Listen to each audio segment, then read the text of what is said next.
Assalamualaikum class, my name is Alishba Zaid. Good morning and welcome to my presentation on the topic of descriptive data analysis, where we will get know about the different pattern and trends in teacher and student while studying.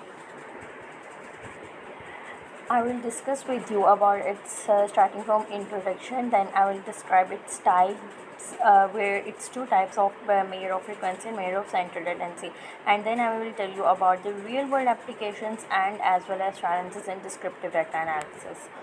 What is DDA? DDA is abbreviated with the descriptive data analysis. ये एक fundamental step है educational research के अंदर, जिसके अंदर हम अपने data को समराइज़ करते हैं, ऑर्गेनाइज़ करते हैं और उसके बेसिक फीचर को डिस्क्राइब करते हैं, डाटा की खसूसियात को, उनकी करेक्टरिस्टिक्स को आइडेंटिफाई करने के लिए.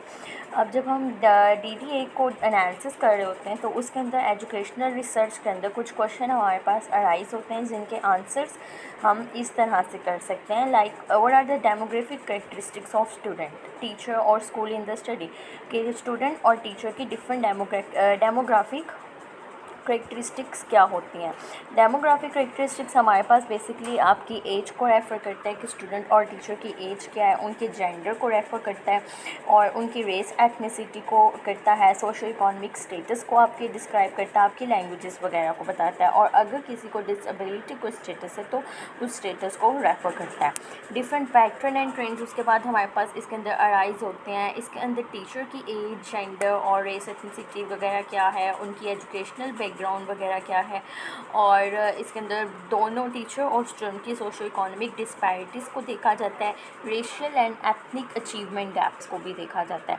तो इन सब स्टेटस को हमें आइडेंटिफाई करने के लिए जो हमें चीज़ एनालिसिस जिसका हमने करना होता है वो हमारे पास ज़्यादा हेल्पफुल दे देते हैं. डिस्क्रिप्टिव डाटा एनालिसिस के थ्रू हम ये सारी चीज़ें ज़्यादातर बआसानी हम इसको गैदर कर सकते हैं. अब ये वही आगे भी वही है जो चीज़ मैंने आपको भी बताई कि एनालिसिस को फर्दर इंटरप्रेट करते हैं. रिसर्चर जो होते हैं वो आपके ट्रेंड और पैटर्न को आइडेंटिफाई करते हैं. आप हाइपोथेसिस कर सकते हो इसमें फ़र्दर इन्वेस्टिगेशन करते हुए और अपनी डिसीजन मेकिंग कोई पॉलिसी डेवलप कर सकते हो. अब कुछ कॉमन टेक्निक्स होती हैं जो DDA यूज़ करता है एजुकेशनल रिसर्च में. वो टेक्निक्स हैं फ्रीक्वेंसी एनालिसिस और मेजर्स ऑफ सेंट्रल टेंडेंसी. अब इसमें जो टाइप्स हैं वो दो तरह से हैं. मेजर ऑफ फ्रीक्वेंसी हम दो तरह से कर सकते हैं. फ्रीक्वेंसी डिस्ट्रीब्यूशन टेबल्स के थ्रू हम कर सकते हैं और हिस्टोग्राम और बार चार्ट के थ्रू कर सकते हैं. और मेजर ऑफ सेंट्रल टेंडेंसी के अंदर हम तीन तरह से कर सकते हैं: मीन, मीडियन एंड मोड.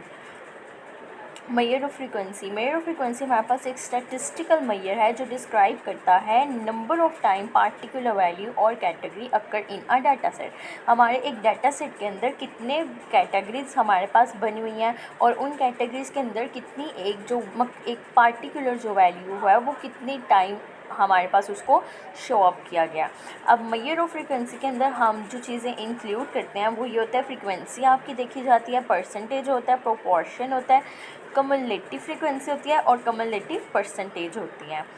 और अब फ्रीक्वेंसी डिस्ट्रीब्यूशन टेबल, इसको हम जो टेबल्स के थ्रू कर सकते हैं वो ऐसे है कि हम अपने टीचर और अगर हमने क्लास में, ये मैंने एक एग्जांपल दिया, पहले मैं आपको ये बता देती हूँ.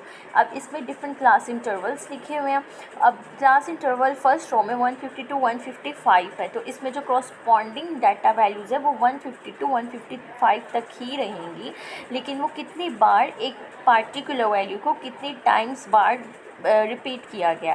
तो ये टोटल इसकी फ्रीक्वेंसी है 12. इसी तरह सेकंड रो में हमारे पास 155 to 60 हमने अपना डाटा गैदर किया, तो इसमें कितनी बार रिपीटिशन हुई है वैल्यूज़ की? 9 बार हुई है. और इसी तरह सारी रोज़ को सम अप करके हमारे पास टोटल फ्रीक्वेंसी आई है 50. इसी तरह हम टीचर और स्टूडेंट की डेमोग्राफिक करेक्टरिस्टिक्स को, उनके पैटर्न ट्रेंड को भी हम स्कूल्स में डिफरेंट क्लासेस में डिफरेंट टीचर्स और स्टूडेंट के हम उनकी एथनिसिटी वगैरह को भी इसी तरह इसी टेबल के थ्रू भी हम उनको गैदर अप कर सकते हैं. नेक्स्ट हिस्टोग्राम और बार चार्ट, ये भी एक ट्रेंड होता है या एक आइडिया होता है जिसके थ्रू हम अपना डिस्क्रिप्टिव डाटा एनालिसिस कर सकते हैं.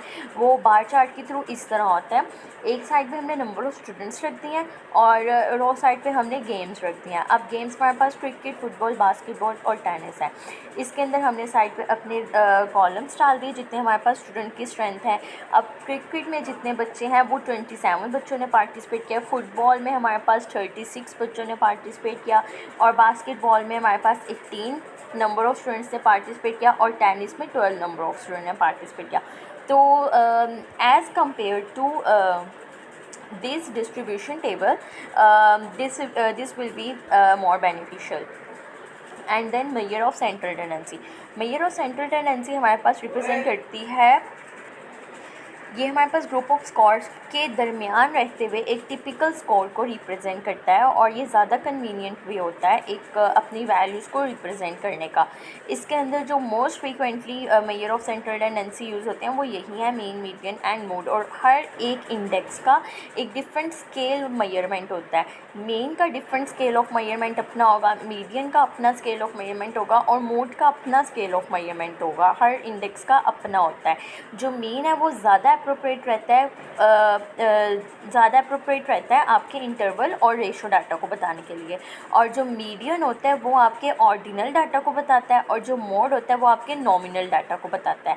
ये ऑर्डिनल, नॉमिनल ये हमने, और रेशो, इंटरवल ये हमने असेसमेंट की क्लास में भी पढ़ा हुआ था। अब मेन हमारे पास क्या होते हैं, ये सेंट्रल टेंडेंसी की वो टाइप होती है जो मेजर करती है आपकी सारी वैल्यूज़ को सम अप करके और विद इन द डाटा से, ठीक है, और फिर आपकी डिवाइड करती है उन सम अप वैल्यूज़ को, जितने आपके टोटल नंबर ऑफ़ वैल्यूज़ होती हैं उन टोटल नंबर ऑफ़ वैल्यूज़ के साथ आपके डिवाइड करती है। तो इस तरह से हमारे पास एक एनालिसिस इसका निकल आता है बहुत आसानी से, और इसका फॉर्मूला है x = summation x divided by n। Median हमारे पास एक मिडिल वैल्यू होती है लिस्ट ऑफ नंबर्स में से, ठीक है, जिसके अंदर से हम जो लोअर हाफ होता है उसके अपर हाफ तक देखते हैं और उसको बाद में 2 से डिवाइड कर देते हैं। ये इसका अपना फॉर्मूला है, ठीक है। और मोड हमारे पास एक डिफ़ाइन करता है डाटा वैल्यूज़ और उन वैल्यूज़ को जो आपके पास हाईएस्ट फ्रीक्वेंसी रेंज में आपको बहुत बार दिखाई देती हैं, लाइक रिपीटिशन हुई होती है वैल्यूज़ की, और अगर रेपिटेशन हुई होती है तो वो हमारा नंबर ऑफ़ वैल्यूज़ होते हैं, और अगर रेपिटेशन नहीं हुई तो then there is no mode occur, ठीक है, उस डाटा सेट में कोई मोड एग्जिस्ट नहीं करता। उसके बाद सॉरी, ये ना मोबाइल पे मैं एक्चुअली रिकॉर्ड कर रही हूँ तो मोबाइल पे ये शो नहीं हो रही है रियल वर्ल्ड एप्लीकेशंस। खैर, आप लैपटॉप में अगर मेरी पीपीटी को ओपन करोगे तो आपको वहाँ पे ये शो जाएंगी। मैं आपको बता देती हूँ। वैसे रियल वर्ल्ड एप्लीकेशन होती हैं आपकी हेल्थ केयर में, ये काम आती हैं, आपकी मार्केटिंग बिजनेस में आप इसको यूज़ कर सकते हो, फाइनेंस एंड इकोनॉमिक में यूज़ करते हो, सोशल साइंसेस में आप इसको यूज़ कर सकते हो। अब आप इसको हेल्थ केयर में किस तरह से यूज़ कर सकते हो वो मैं आपको बताती हूँ। हेल्थ केयर में हम पेशेंट की डेमोग्राफिक्स को हम देख सकते हैं, डाटा एक अपने चार्ट हिस्टोग्राम के थ्रू हम अपने डाटा एनालिसिस को हम उसको एक रिकॉर्ड कर सकते हैं, ठीक है। पेशेंट की डेमोग्राफिक क्या थी, उसकी डिजीज़ प्रेवलेंस क्या थी, कि हॉस्पिटल्स और पब्लिक हेल्थ ऑर्गेनाइजेशन जो डिस्क्रिप्टिव डाटा एनालिसिस अपना यूज़ करती हैं कि एक पेशेंट की डिसीज़ को एक with in a population track कर सकें, ठीक है, और ट्रीटमेंट आउटकम उसका क्या निकला, रिसोर्सेज यूटिलाइजेशन वगैरह क्या थी। बिज़नेस के अंदर हम अपने कस्टमर के सेगमेंटेशन को हम देख सकते हैं कि कंपनीज़ ने डाटा एनालिसिस को, डिस्क्रिप्टिव डाटा एनालिसिस को यूज़ किया अपने सेगमेंट एक तैयार करने के लिए, उनकी जो कस्टमर्स हैं उनकी ही बेस्ड पर, ठीक है, लाइक उनके बिहेवियर, उनके डेमोग्राफिक, उनके प्रेफरेंसेस क्या थे, ठीक है। तो इन सब कुछ चीज़ों के अंदर डिस्क्रिप्टिव डाटा एनालिसिस बहुत ज़्यादा बेनिफिशियल होता है। फाइनेंस के अंदर भी इसी तरह हम यूज़ कर सकते हैं अपना जो इन्वेस्टमेंट या मार्केट एनालिसिस जो होता है या अपना जो रिस्क असेसमेंट होता है उसको हम मेजर अप कर सकते हैं, ठीक है। सोशल साइंसेस के अंदर हम अपने बिहेवियरल स्टडीज़ को रख सकते हैं, सर्वे एनालिसिस हम अपना इसके अंदर कर सकते हैं, और डेमोग्राफिक स्टडीज़ भी हम इसके अंदर, और क्राइम एनालिसिस भी हम इसके अंदर एसेज हम इसके अंदर रिकॉर्ड कर सकते हैं।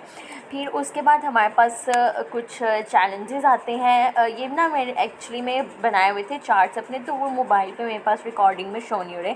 आप पीपीटी को लैपटॉप में देखेंगे वहाँ पे शो होगी। तो अब जो इसके जो चैलेंजेस है वो भी मैंने बताए हुए हैं, जिसमें सबसे पहले मैंने एथिकल कंसिड्रेशन का बताया हुआ है। इसके अंदर एथिकल कंसिडरेशन के अंदर आपकी प्राइवेसी या आपका जो एक डाटा है वो बहुत ज़्यादा कॉन्फिडेंशियल होना चाहिए, ठीक है। तो ये भी होना चाहिए, और आपका जो बायस होता है या इन्फॉर्म कंसेंट होता है उसको भी आप कंसर्न किस चीज़ के साथ कंसर्न करते हो, अपनी एजुकेशनल रिसर्च के साथ आपने उसको कंसर्न करते हुए डाटा को गैदर रखना होता है। सिलेक्शन ऑफ एप्रोप्रिएट मेजर, ठीक है।